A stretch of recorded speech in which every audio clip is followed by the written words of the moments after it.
नमस्कार बच्चों, आप सभी का स्वागत है आपके अपने यूट्यूब चैनल होम साइंस में, जहां पे आज आप सभी देखने वाले हैं बीए द्वितीय वर्ष और चतुर्थ सेमेस्टर होम साइंस की क्लास, जिसमें आज मैंने टॉपिक है आपका बहुत ही महत्वपूर्ण टॉपिक मैंने रखा है आज आप सभी के लिए। आई होप ये आपके पेपर में ज़रूर से ज़रूर पूछा जाएगा। तो आप सबको पता है आपका पेपर फोर्थ सेमेस्टर का पेपर का नाम है आवास एवं प्रसार शिक्षा। ठीक, तो ये सभी प्रश्न महत्वपूर्ण होते हैं। इससे पहले आगे बढ़ें, आप सभी से रिक्वेस्ट है जो पहली बार जुड़ते हैं चैनल को सब्सक्राइब कर ले, वीडियो को शेयर लाइक अवश्य किया करें। आगे बढ़ते हैं, देखते हैं पहला प्रश्न। ज़्यादा टाइम वेस्ट नहीं करेंगे, आपकी स्क्रीन पर आ चुका है पहला प्रश्न। प्रश्न आपका कह रहा है कि कला के तत्वों को सूचीबद्ध कीजिए, किन्हीं 3 तत्वों की व्याख्या कीजिए। 3 तत्व की हम लोग तत्वों की व्याख्या करेंगे, बाकी हम कला के तत्वों के बारे में जानेंगे इसमें। ठीक, ये कला होती क्या है? आप सब बचपन से आते हो, पढ़ते आ रहे हो, आर्ट आर्ट कहते आ रहे हो, लेकिन कला है क्या? एग्जैक्ट कला होती क्या है? चलिए ये जानते हैं। सजावट या विन्यास शब्द का प्रयोग चित्रकारी, मूर्तिकला और काष्ठकला, हस्तकला, शिल्पकला, नृत्य कला, ये सभी क्या हैं? कला हैं। आप आर्ट बनाते हो, चित्रकारी करते हो, मूर्ति बनाते हो, वो भी एक प्रकार की कला है। काष्ठ कला है, हस्तकला है, शिल्पकला है, नृत्य कला, ये सभी प्रकार की कलाएं होती हैं। ठीक, सुखमय जीवन यापन के लिए कमरों की सुव्यवस्था एवं सजावट आवश्यक है। आपका रूम है उसे सजा कर रखें, सजावट सुव्यवस्थित ढंग से रखें, तो वहाँ पर आपको जाने से एक अच्छी फीलिंग आएगी और आपको संतुष्टि मिलेगी। ठीक, कमरों की सजावट एवं उनका प्रबंध पारिवारिक सदस्यों के व्यक्तित्व का प्रकटीकरण है। प्रकृति के प्रत्येक क्रियाकलापों में एक कला है। यही कला मानव भावनाओं को भी प्रभावित करती है। सजावट विचारों एवं भावनाओं का प्रकटीकरण है। यह दूसरों को प्रभावित करती है तथा मस्तिष्क को संतोष और आनंद देती है। ठीक, ये जैसे कि आपके घर में कोई आता है और आपने गेस्ट रूम बहुत अच्छे से डेकोरेट करके रखा, सजा कर रखा है, तो इससे क्या होगा? अब वो जो गेस्ट आएंगे वो प्रभावित होंगे, कहेंगे वाह बहुत अच्छा रूम है। ठीक, तो यही होता है, एक जो व्यक्ति रहते हैं उनको प्रभावित भी करता है। ठीक, सजावट से आशय यह है कि गृह प्रबंध के उपयोग में आने वाली वस्तुएं उपयोगी एवं आरामदायक हों तथा उनको सौंदर्यात्मक ढंग से इस प्रकार से व्यवस्थित रूप से क्रमबद्ध किया जाए ताकि उनमें एकता का भाव उत्पन्न हो जाए।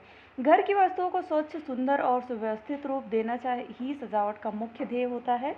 जिस सजावट में वस्तुओं में आपस में मेल, संतुलन, अनुपात तथा लय का प्रभाव दिखाई पड़ता है बच्चों, वह सजावट चित्ताकर्षक दिखाई पड़ती है। कमरों को सजाने के पूर्व प्रत्येक गृहिणी को इस बात की जानकारी अवश्य होनी चाहिए कि सजावट के कौन कौन से सिद्धांत हैं। सजावट कमरों के आकार, रंग, आर्थिक स्थिति, पसंद तथा सुविधा के आधार पर निर्भर होती है। ठीक, समस्त कलाओं के मूल तत्व निम्नलिखित होते हैं। पहला तत्व आता है रेखा और दूसरा होता है आकार, तीसरा है बनावट, चौथा है नमूना, पांचवा है प्रकाश, 6 है स्थान। यही मेन तत्व होते हैं, कला के मूल तत्व होते हैं। ठीक, ये 6 तत्व होते हैं। अब इन्हीं के आधार पर इसमें प्रश्न में 3 तत्वों को पूछा गया है। तो पहला ये जानते हैं, पहला क्या है? रेखा है। रेखा होती क्या है? आप लाइन बनाते हो ना ऐसे, तो ये एक प्रकार की रेखा ही है। ठीक, तो आइए जानते हैं रेखा क्या है। घर की आंतरिक तथा बाह्य सजावट में रेखा का प्रमुख स्थान होता है। रेखा का तात्पर्य यह नहीं कि कमरे में सीधी, तिरछी या आड़ी रेखाएं खींच दी जाएं, बल्कि वस्तुओं को सीधे, तिरछे या खड़े रूप में इस प्रकार सजाया जाए जिससे इनका प्रभाव मानव भावनाओं तथा मस्तिष्क पर पड़े। और रेखाओं का संबंध सजावट सजीवता, क्रियाशीलता तथा नीरसता से होता है। समतल तथा तिरछी रेखाएं समता का भाव उत्पन्न करती हैं और खड़ी रेखाओं को देखकर जोश और क्रियाशीलता का अभाव उत्पन्न होता है। इसमें सजावटी आती है। तिरछे और वक्र रेखाओं से शालीनता एवं सभ्यता का भाव प्रकट होता है। जैसे आपके घर में टाइल वगैरह होगी तो उसपे जो रेखाएं बनी होती हैं क्या होती हैं? नेक्स्ट आता है आकार। घर की सजावट में आकार का मुख्य तत्व होता है आकार भी। इसके अभाव में सुंदर वस्तु, सुंदर रंग और सुंदर सजावट भी आकर्षक नहीं लगती है। कमरे के अनुरूप सुंदर आकार की वस्तुएं ललित कलाओं का समान मन और हृदय को प्रभावित करती है। आकार अथवा आकृति की प्रधानता संपूर्ण प्रभाव को समन्वित करती है और एक आकार को प्रधान मानकर इसमें संबंधित अन्य सहायक वस्तुओं का आकार भी कमरे में रखा जाता है। जैसे आपका है रूम, है ना, बेडरूम है, आपका बेडरूम का आकार कैसा है बताइए? आयताकार है या त्रिभुजाकार है, किस प्रकार का है? तो जिस प्रकार होगा उसी आकार में आप, उसी आकार के आधार पर आप अपने कमरे में आकर्षक पैदा करते हैं, जो डेकोरेट करते हैं। ठीक, आकार का उपयोग रेखाओं के आधार पर ही होता है, जैसे वर्गाकार हुआ, आयताकार हुआ, द्विभुज हुआ, त्रिभुज हुआ में प्रयुक्त होता है। ठीक, उसके बाद बनावट, नेक्स्ट आता है बनावट और लास्ट है। ठीक, बनावट किसी भी वस्तु का या वस्तु की बनावट का ज्ञान हमें स्पर्शेंद्रियों द्वारा होता है। स्पर्श जो इंद्रियां होती हैं, आप किसी को टच करते हो, मान लो किसी भी वस्तु को आप टच करते हो, तो इससे क्या होती है, जो आपकी स्पर्श इंद्रियां होती हैं उनके द्वारा हमें ज्ञान प्राप्त होता है। ठीक, बनावट यहाँ पे कहा गया है किसी भी वस्तु या वस्तु की बनावट का ज्ञान हमें जो स्पर्श इंद्रियां होती हैं उनके द्वारा होता है। ठीक, बनावट कई प्रकार की होती है, जैसे कोमल, चिकनी, रोएदार, छिद्रयुक्त, समतल, धात्वी, चट्टानी, खुरदरी और बालू समान। ये सभी आप टच करेंगे तभी पता चलेगा ना, आप स्पर्श करेंगे तभी पता चलेगा ये किस तरह की है ना।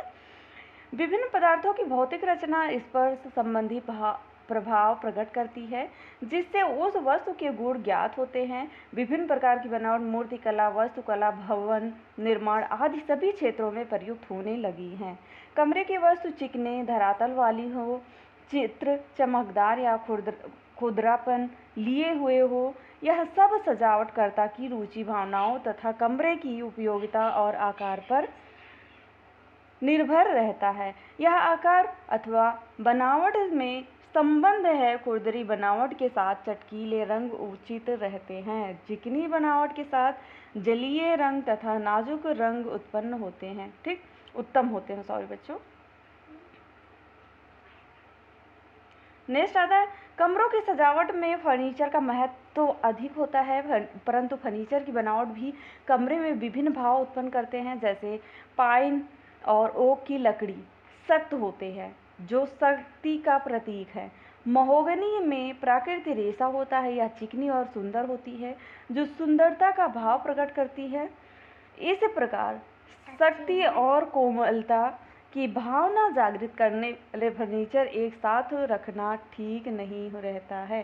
कहीं कहीं विरोधाभास दिखाने के लिए दोनों को एक साथ प्रयुक्त किया जा सकता है। अखरोट की लकड़ी मुलायम होती है, जिस प्रकार आसानी से नक्काशी का कार्य किया जा सकता है, इसका प्रयोग सजाने में किया जाता है।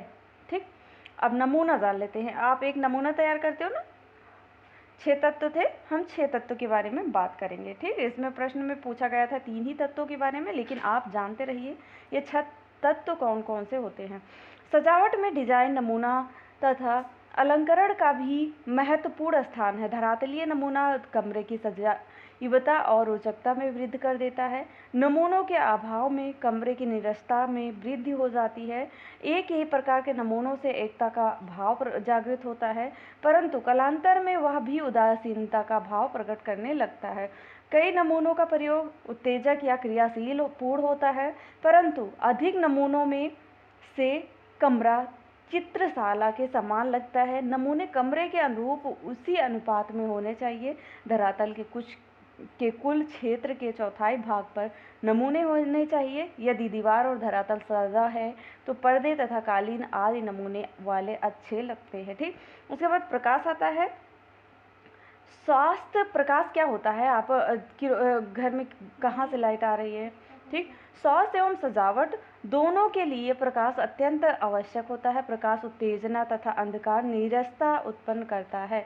जिस प्रकार दिन गतिशील और प्रसन्नतापूर्ण होता है, उसी प्रकार रात्रि उदासीनता की घोतक होती है। प्रकाश कमरे में समान तथा व्यक्तियों की आवश्यकताओं के अनुसार कम या सामान्य होना चाहिए। प्रकाश खिड़की, दरवाजे तथा पर्दों के अनुसार कम या अधिक किया जा सकता है। अंधेरे कमरे में कृत्रिम प्रकाश द्वारा भावों का उतार चढ़ाव उत्पन्न किया जा सकता है। प्रकाश पूरे कमरे में अपनी किरणें बिखेर कर एकता का भाव पैदा करता है। आवश्यक वस्तुओं तथा क्षेत्रों पर प्रकाश कम या ज़्यादा कर बल और विरोध प्रकट किया जाता है। ठीक, सीधे प्रकाश से बल और प्रभाव तथा विरोधी प्रकाश से लय एवं गति उत्पन्न होती है। अब स्थान क्या होता है? सजावट में स्थान का बहुत ही महत्वपूर्ण होता है, क्योंकि सजावट में स्थान का तात्पर्य रिक्त स्थान से होता है। सजावट करते समय कमरे में कुछ रिक्त स्थान भी रहना आवश्यक होता है। यह नहीं कि पूरे कमरे में सामान को ही रखा दिया जाए। रिक्त स्थान प्रशंसा का घोतक होता है। ठीक, अब हम नेक्स्ट वीडियो में देखेंगे कि लय क्या है। लय बहुत इंपॉर्टेंट है, आपके पेपर में ज़रूर पूछा जाएगा। तो अभी तक चैनल को सब्सक्राइब नहीं किया, सब्सक्राइब कर लें, वीडियो को शेयर लाइक अवश्य करें। मिलते हैं नेक्स्ट वीडियो नेक्स्ट टॉपिक के साथ। तब तक के लिए जय माता रानी। पढ़ते रहो, मुस्कुराते रहो। आप सभी का दिन अच्छा हो।